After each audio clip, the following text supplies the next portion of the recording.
আমাদের মস্তিষ্ক দিয়েই কিন্তু সমস্ত সৃষ্টি।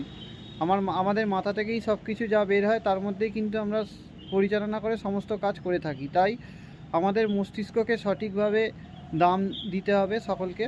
আর এটা ভাবতে হবে যে আমাদের যে মাথা বা ব্রেন, সেটাকে সঠিক জায়গায় কাজে লাগাতে হবে। তাই মাথা গরম করাটা খুব খারাপ জিনিস।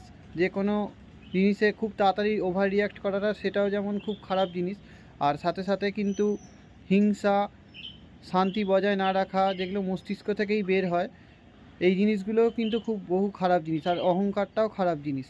তাই সবসময় মাথাটাকে সঠিক জায়গায় আমাদের ব্যবহার করতে হবে, যেখানে আমাদের কাজে লাগবে প্রয়োজনীয়তায়।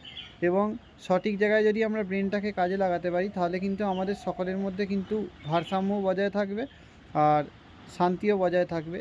তাই সকলে শান্ত থাকুন, সুস্থ থাকুন এবং কাজ করুন, মস্তিষ্ককে সঠিক জায়গায় ব্যবহার করুন।